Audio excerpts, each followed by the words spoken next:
Chapter we will talk about capacity versus coverage. This has been the biggest fight in the WLAN world. So when a wireless network is designed, the two concepts that really compete are capacity and coverage. Okay, so which one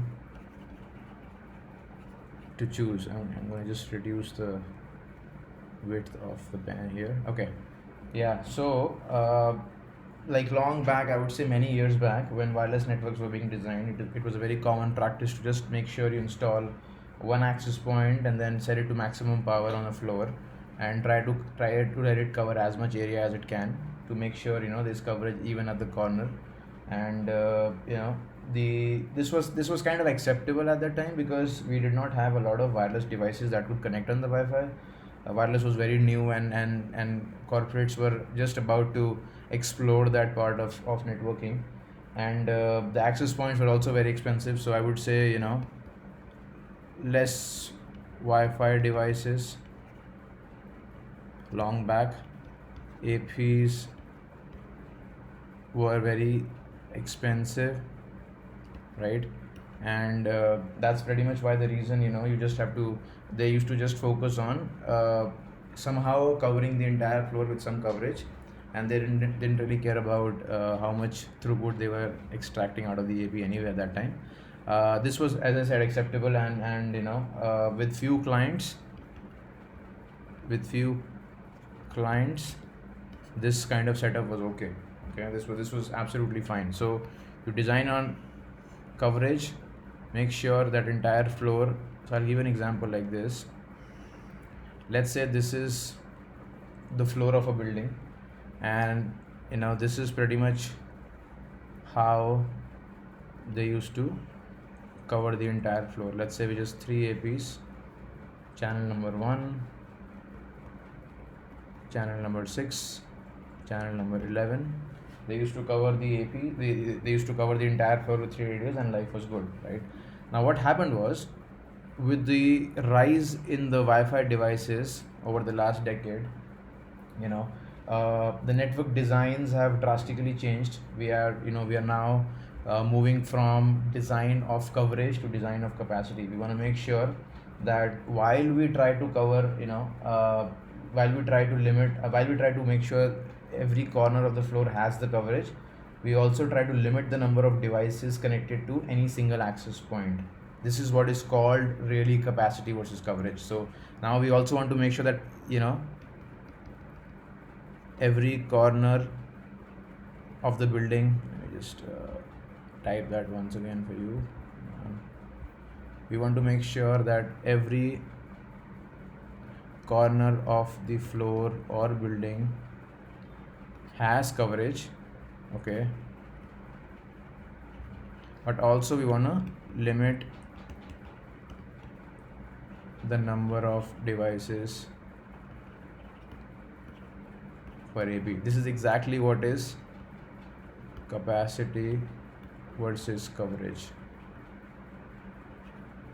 Okay, now this becomes very important because we know that when all the clients connect on an access point, they kind of share throughput capabilities of an access point, right?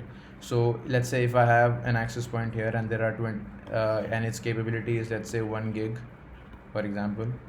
Now if there are 20 clients connected on it, all of them will share this 1 gig. So we cannot have 100 clients on an AP, or more than that on an AP, because we want to make sure that clients on the ground also are having a good experience. They're getting enough throughput out of the AP also. So that's where capacity comes in the picture. Of course, we want to make sure there is enough coverage, but capacity plays a very, very vital role nowadays in the network with the rise of so many new wireless devices coming out in the market, right? So that becomes very, very critical. Now the result has been like this. The floors that looked like this in the past, like many years ago, the same floor now is going to look somewhere like this. The cell size has reduced. Okay, this is just a rough example of what the floors look like now. So like there are more coverage cells, right? So there are more APs now in the same area, but the size of the coverage cells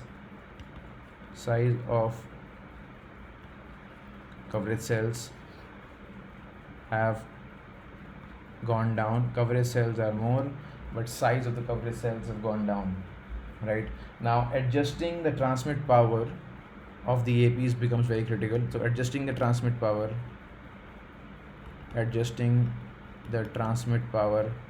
of APs is basically called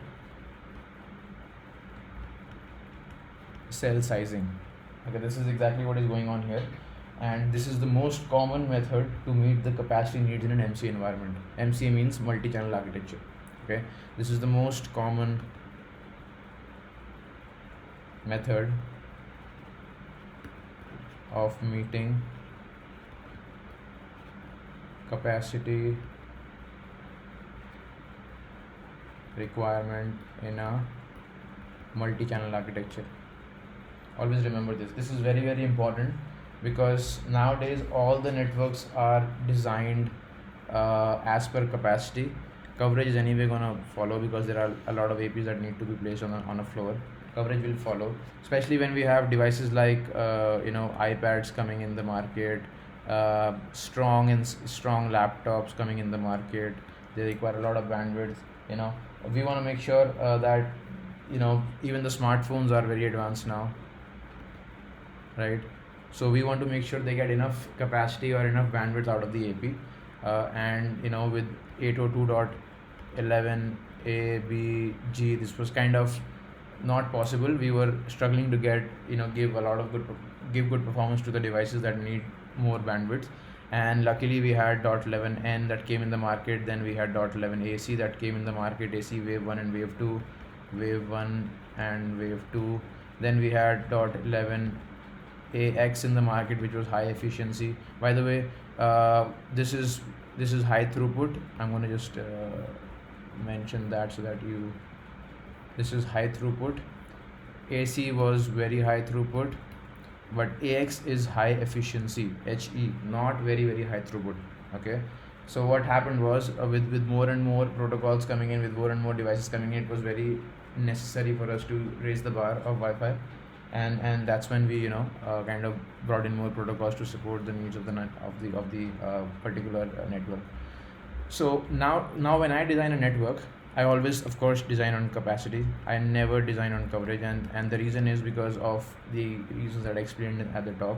I talk to the customer all the time before I design a network, is to ask them about their needs, ask them about their bandwidth utilization, what is the expectation of the network from that they have, how many clients are expected to be on the floor, how many devices are they going to be on the floor, because nowadays each client is going to carry at least 2 devices. So when we used to do a site survey, we used to talk to the customer like 10 years back. I would ask them how many clients are expected to be on the network. So each client, let's say I can have 1 laptop. Nowadays, this was long back, let's say many years back, but now this is the modern question that I ask. I don't ask them how many clients, I ask them how many devices are expected to be on the Wi-Fi network, so that I can design for the devices and not the clients. Okay, that's very important. This is where a lot of people make a lot of mistakes. They need to ask about devices, applications, what kind of radio that they're going to be using, if you have some 2.4 devices only, or they have 2.4 and 5 both, or they only have 5 GHz devices. So all these things need to keep in mind. You need to keep in mind before you design for capacity. Ask a lot of questions from the customer, and nowadays I would say, in the race of coverage versus capacity is what we choose, because coverage will automatically adjust. If you're designing the network on capacity, coverage will automatically anyway adjust. So my one important question that I ask is whether you're designing the network for data, for voice, or for video. Okay, this is very, very important. Now if my network is of data, then I can have maybe 40 clients per AP. I wouldn't stretch beyond 35. This is my number. If it's a voice client, I would not go beyond 20. Voice and video, I would say 20 clients per AP, and of course 20 clients per AP. And I also need to ask them the concurrent users, like how many users will be concurrently using Wi-Fi. Okay.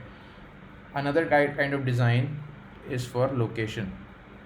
Okay, this is something which I won't stress too much on right now, but location use cases are very different. So you may need an even denser environment for location. You may need to have even closer access points for location.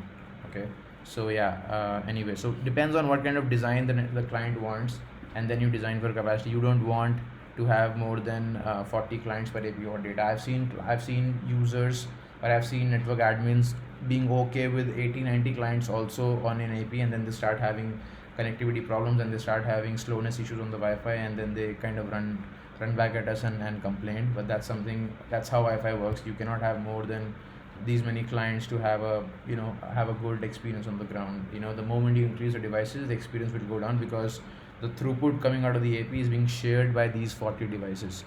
So just imagine if you have 80 or 90, the throughput will even further reduce, and that's going to cause a lot of issues on the ground anyway, right? So keep these things in mind. Always design for capacity, and I think, yeah, so that's the right thing to do. These are all proactive measures that you should take before making a network live, and I hope when you do this, your life will definitely become better after the network is deployed, and there'll be less troubleshooting needed from your end.